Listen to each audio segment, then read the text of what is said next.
It's official. Tadej Pogačar is a biological freak of nature. Did we know this already? But there's now numbers to back it up. Data published. Oh, my microphone ran away. Data published by the Journal of Science and Cycling this week says Pogačar's VO2 max is one of the highest on record. Obviously. Your VO2 max is a measure of how quickly your lungs, heart, and muscles can process oxygen and measure of aerobic fitness. It's recorded in milliliters per kilogram per minute, and the male pros tend to have a value mid-70s to the high 80s. But according to the calculations of Norwegian professor Ole Christian Berg, Pogačar's is in the 90s, potentially as high as 96. For comparison, Miguel Indurain, Tour winner, and Chris Froome were believed to have VO2 maxes of 88. Winner Greg LeMond was said to be around 93. Poggy can also push upwards of 6.7 watts per kilo for close to 40 minutes, even when fatigued.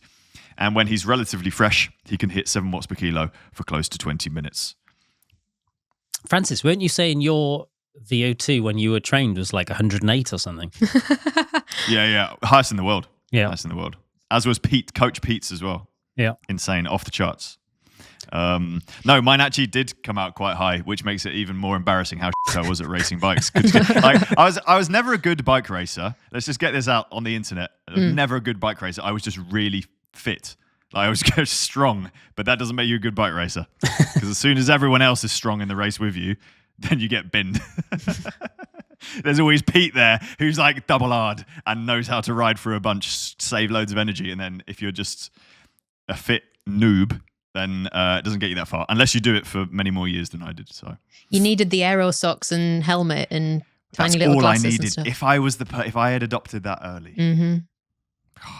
You mentioned jokingly that Francis had the highest ever VO2 max recorded. That isn't true, but I do have some information on the highest ever VO2 max recorded. It is 97.5.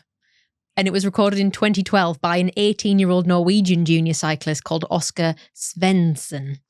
There's something going on in Norway, isn't there? Is there?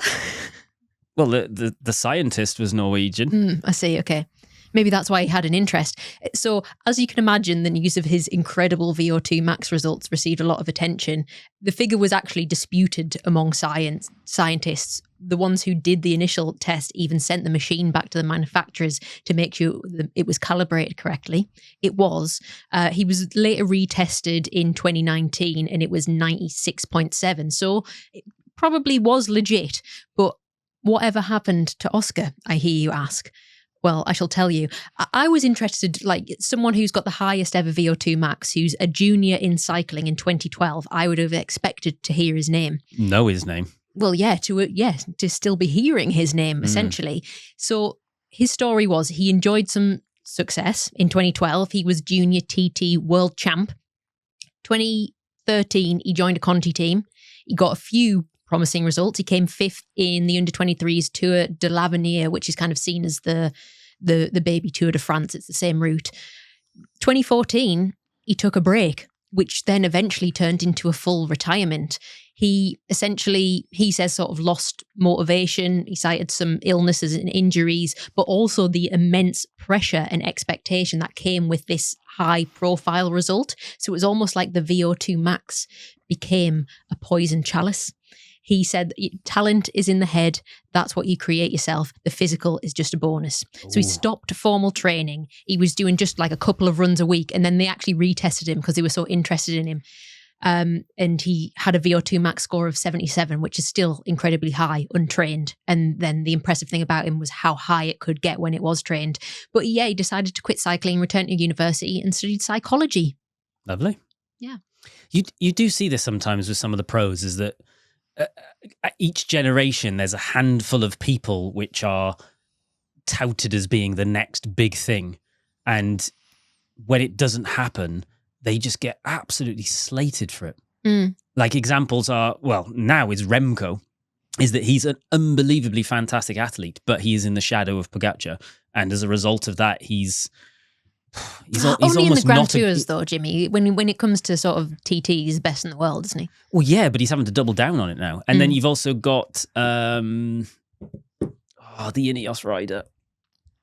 he had a crash and Egan Bernal. Egan Bernal, yes. Like, he was being touted as being the poster boy. He was going to be the next GC guy. And yes, he did win the Tour de France and has had some horrible accidents. But that amount of that burden which comes with it must be absolutely horrible.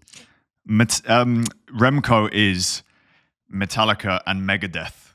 Same situation where one band is so incredibly successful that didn't a member switch bands early on, and like he was never fulfilled because there's always this band that he could have been in who's so much better. Despite all the success that Megadeth had, it never hit the spot. And Remco is so talented, so good, but there's always Pogačar and Vingegaard ruining his comparison is the thief of joy. I was just about to say the same thing. Comparison is the thief of joy, isn't it? He is an incredible athlete and has some amazing results in a cycling career to be proud of, regardless of external circumstances. But you bring in another two greats and all of a sudden he's third in some races, which is also amazing. Yeah. The other bonkers thing is how young all these people are. Yeah. Like how old Remco is 25 years old. It's nuts. And this guy was 18 when he did his VO2 max record. It almost certainly would go up. Wonder what he's doing now, Oscar. Maths. No, psychology. It wasn't maths. Oh, math. Okay.